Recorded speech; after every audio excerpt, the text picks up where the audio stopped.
अस्सलामुअलैकुम। फाइनली बिहार के राज्यसभा की सीटों का रिजल्ट अब सामने आ गया है। आपको मालूम है कि पांचों सीटों पे एनडीए का कब्जा हो गया है। एक ही सीट पे राष्ट्रीय जनता दल महागठबंधन ने अपने उम्मीदवार को खड़ा किया था, वो सीट भी वो हार गए हैं क्योंकि कांग्रेस के 3 विधायक और राजद के 1 विधायक फैसल रहमान साहब वोटिंग से नदारद थे, गायब थे, अब्सेंट थे, जिसकी वजह से आसानी से एनडीए पांचों सीट जीत गए। 4 सीट तो वो जीते ही हुए थे संख्या बल की वजह से। आखिरी सीट जो फंसी हुई थी वो भी वो उनके एब्सेंस की वजह से जीत गए।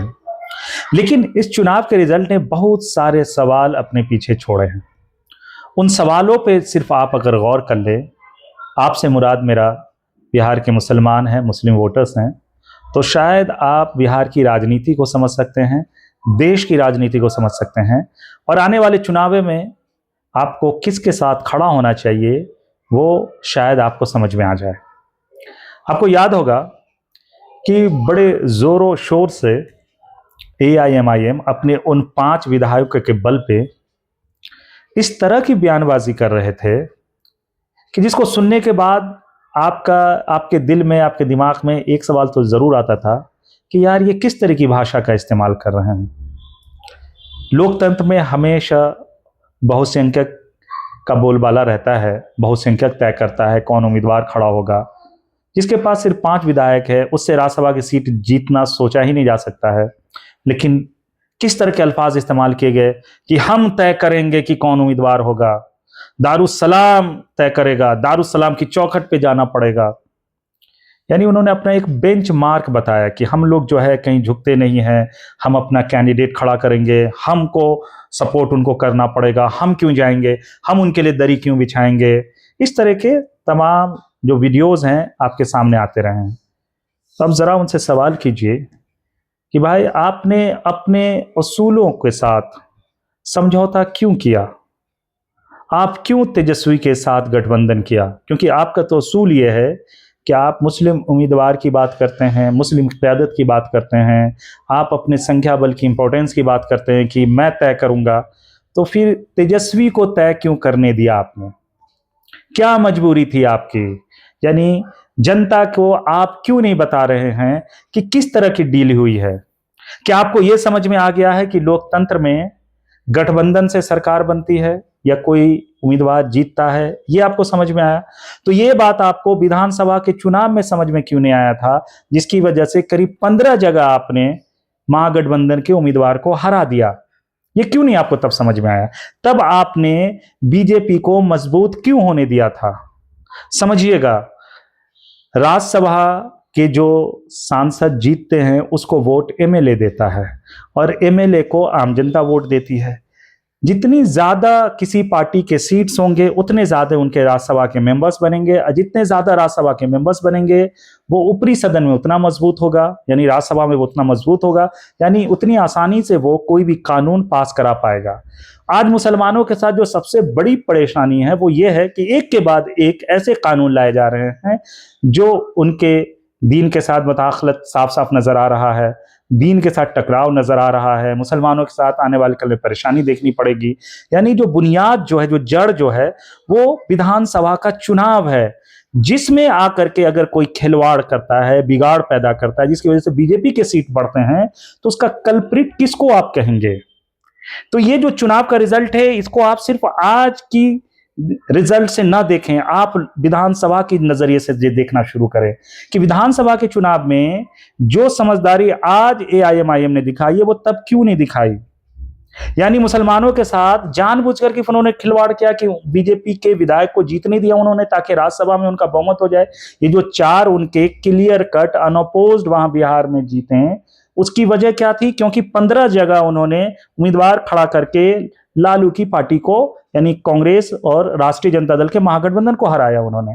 तो उनसे सवाल कीजिए कि आप क्या अगर कोई असूल है कि आप मुस्लिम क़यादत की ही बात करते हैं, आप असूल से समझौता नहीं करते हैं, आप किसी के लिए दरी नहीं बिछाते हैं, तो फिर आपने ये राज्यसभा के चुनाव में दरी क्यों बिछाया, क्या डील हुई है।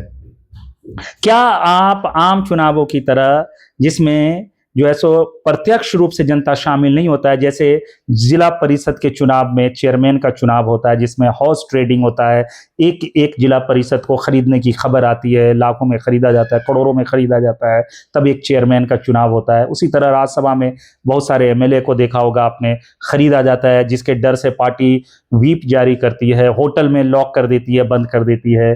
तो क्या आपने उस तरह का कोई समझौता किया है? यानी पब्लिक फोरम पे जिस तरह से लगातार आप एक के बाद एक वीडियो बना रहे थे कि दारुस्सलाम की चौखट पे आना पड़ेगा, हम तय करेंगे, हिना शहाब नहीं होगी, कौन होगा वो मैं तय करूंगा, तो फिर आपने तेजस्वी को कैसे तय करने दिया और आपने किस बुनियाद पे समझौता किया था? अगर आप सेकुलरिज्म के बुनियाद पे किया था तो आप विधानसभा के चुनाव में इतना बड़ा खेला क्यों किया, जिसकी वजह से राज्यसभा में बीजेपी आज मजबूत हुई है? यह सबसे बड़ा सवाल है। दूसरी बात, अगर पैसे का दखल नहीं है, अगर पैसे पे ये लोग नहीं बिके हैं, जो खबर आ रही है कि कोई लिख रहा है कि 8 करोड़ में डील हुई, कोई 5 करोड़ में डील हुई, तो फिर असूलों के साथ समझौता क्यों किया है आपने? दूसरी बात, कांग्रेस के जो लोग एब्सेंट रहे हैं और फैसल रहमानी ढाका से, दरअसल आज जो उन पे आप एक नैरेटिव सेट कर रहे हैं, उनके खिलाफ जो है सो ट्रोल्स एक्टिव हो गए हैं, दरअसल ये मुबारकबाद देने के मुस्तहक है। क्यों मैं कह रहा हूं? क्योंकि राजनीति जो है लकीर खींच के की जाती है। कांग्रेस ने इस चुनाव में एक संदेश दिया है क्लियर कट, इन तीनों विधायकों ने, कि हम सांप्रदायिक दलों के साथ नहीं जाएंगे, सांप्रदायिक गठबंधन के साथ नहीं जाएंगे। और मेरा मानना यह है कि तेजस्वी यादव ने सदी का सबसे बड़ा गुनाह यही किया है कि वो उस लकीर को खत्म किया है और उन्होंने असूलों के साथ समझौता करके जो एक संदेश जाता मुसलमान वोटरों के अंदर में कि हाँ, जिस तरह बीजेपी एक सांप्रदायिक पार्टी है, एआईएमआईएम है, उस नैरेटिव को आपने खत्म करने की कोशिश की है, जिसका उनको नुकसान झेलना पड़ेगा आने वाले कल में। समझने वाली बात यह है कि जो पार्टी हुमायूं कबीर के साथ स्टेज शेयर करके बाबरी नाम जैसी मस्जिद की आड़ में राजनीति बंगाल में कर रही हो, वो कैसे सांप्रदायिक नहीं है? आप एआईएमआईएम के लीडरों की भाषा को आप चेक कर लीजिए, भाषणों को चेक कर लीजिए, उनके चुनाव लड़ने के तरीके को चेक कर लीजिए, आपको कहीं भी बीजेपी के तरीके से कम नहीं दिखेगा। जो लहजा बीजेपी के लीडर्स का, जो डायलॉग बीजेपी के लीडर्स का, जिस अंदाज में वो बात करते हैं, सेम वही अंदाज जो है एआईएमआईएम के लीडरों का होता है। तो जब बीजेपी सांप्रदायिक है तो फिर एआईएमआईएम सांप्रदायिक क्यों नहीं है? और जब ये दो पार्टी सांप्रदायिक है तो फिर उसके साथ कोई सेकुलर पार्टी कैसे खड़ा हो सकती है? तो ये जो 3 लोग एब्सेंट हुए हैं, मुबारकबाद इनको देनी चाहिए कि इन्होंने जिगरा दिखाया है, इन्होंने हिम्मत दिखलाई है कि वो सांप्रदायिक दलों के साथ खड़े नहीं होंगे। इसमें फैसल रहमान साहब को भी शाबाशी देनी चाहिए।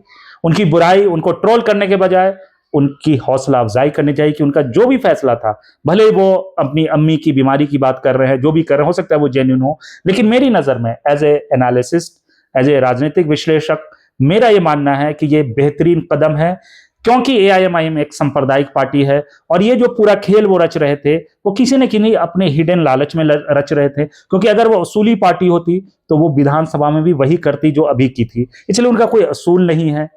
तो जो भी उसके खिलाफ वोट में नहीं गए हैं, उन्होंने बेहतर किया है, क्योंकि कहीं ना कोई सौदा हुआ था राजद के उम्मीदवार को जिताने के लिए। और जिस उम्मीदवार को वो लोग सपोर्ट कर रहे थे, उस उम्मीदवार पे ऑलरेडी स्कैम का एक आरोप लगा हुआ है। वो एंटरप्रेन्योर हैं, पैसे वाले हैं, बड़े पैसे वाले हैं। तो पैसे वाले के लिए तेजस्वी यादव इफ्तार करने के लिए भी चलेगी, क्योंकि जब आप डील करते हो, तो आप जब सौदा करते हो तो आप जिताने की बात करते हो। जिताने के लिए आप क्या करोगे?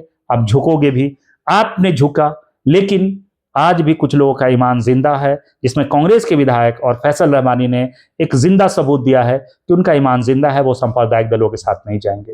और मुसलमानों को ये समझना होगा कि ये जो अपनी क़यादत और ये जो मजहब का नाम लेकर के जो राजनीति कर रहे हैं, दरअसल देखिए, जहां ट्रेडिंग होती है या इस राज्यसभा के चुनाव में जो खेला होता है, उसमें ये एक्सपोज हुए हैं। क्योंकि अगर उनको बीजेपी को रोकना मकसद था, तो बीजेपी को तो आपने रोका ही नहीं ना। 4 सीटें तो आपने आसानी से दे दी, क्योंकि आपने बिहार में जो जगह जगह आपने अपने उम्मीदवार खड़ा किए हैं, जिसकी वजह से बीजेपी के एमएलए जीत के आए, उसके नतीजे में ये 4 जीते हैं। आपको अभी सिर्फ लग रहा है कि 1 सीट जो है सो 3 लोगों के वोट नहीं देने की वजह से हार गए, लेकिन उन्होंने जो 4 सीटें जीती हैं वो एआईएमआईएम की वजह से जीती। वो कहां चला गया? उस मुद्दे को तो आपने हवा में उड़ा दिया है ना। तो इस चुनाव के रिजल्ट ने बहुत सारे सवाल खड़ा किए हैं और एक्सपोज किया है। दरअसल एआईएमआईएम की राजनीति के बारे में मैं हमेशा से कहता रहा हूं कि ये सिर्फ अपने फायदे की बात करते हैं, ये कौम को बेच देते हैं और कौम को फिर से बेचने की कोशिश की कि एक तरफ वो कहते हैं नहीं हम दरी नहीं बिछाएंगे, फिर वो अपने फायदे को देख करके दरी बिछाने चले गए। एक तरफ उन्होंने बीजेपी को विधानसभा चुनाव में बम पर फायदा दिलवा दिया कि उनके इतने विधायक जीत के आए कि उनके 4 राज्यसभा के जो सो एमपी सिर्फ बिहार से बन गए, 5वां जो है सो और बन गए। तो ये खेला समझने के बजाय आपके अंदर आपने क्या नैरेटिव चलाया कि देखो झुकता है, इसीलिए कह रहे थे अपनी क़यादत को मजबूत कीजिए, देखिए तेजस्वी झुक के आया। सर तेजस्वी झुक के नहीं आया, तेजस्वी एक पैसे वाले को एमपी बनाने के लिए झुकने गया था, सौदा करने के लिए गया था। और उस सौदे में जो ये दावा करते रहे हैं कि मैं कौम की बात करता हूं, क़यादत की बात करता हूं, अपने कौम को झुकने नहीं दूंगा, हम सौदा करते हैं फायदे के लिए, तो या तो सौदा बताए क्या हुआ है? कितने राज्यसभा की सीटों की सौदा कर ली उन्होंने, कितने विधान परिषद का सौदा कर लिया उन्होंने, कितने पैसे का, कौन सा बजट ले लिया है, कौन से पैसे ले लिए कौम के लिए, वो आकर के बताएं अख्तरुल ईमान साहब। तो ये आपको समझना है कि जिस तरह से जिला परिषद में सौदे होती हैं, प्रमुख में सौदा होता है, वैसे ही राज्यसभा में सौदा होते हैं। ये बात ढकी छुपी नहीं है। सौदा नहीं हुआ होता तो ये बातें जो है सो इस तरह से रिएक्शन नहीं होता। लेकिन काबिल तारीफ हैं 3 कांग्रेस के एमएलए और ढाका के एमएलए फैसल रहमान, मेरे नजरिए में, कि उन्होंने एक लकीर खींच के एक संदेश दिया है कि वो किसी भी हालत में सांप्रदायिक दलों के साथ नहीं जाएंगे। और इसमें कोई शक नहीं होना चाहिए कि इस देश में आज की तारीख में 2 मुख्य दलें सांप्रदायिक हैं, एक बीजेपी और एक एआईएमआईएम। और इन दलों के साथ कोई भी जाता है, आप मानिए कि वो सांप्रदायिक दल के साथ खड़ा है, खा वो कांग्रेस ही क्यों ना हो, राजद ही क्यों ना हो, चाहे टीएमसी क्यों ना हो, वो भी सांप्रदायिक कहलाएगा। इसीलिए इन लोगों ने कांग्रेस के इमेज को दरअसल बचाने की भरपूर कोशिश की है।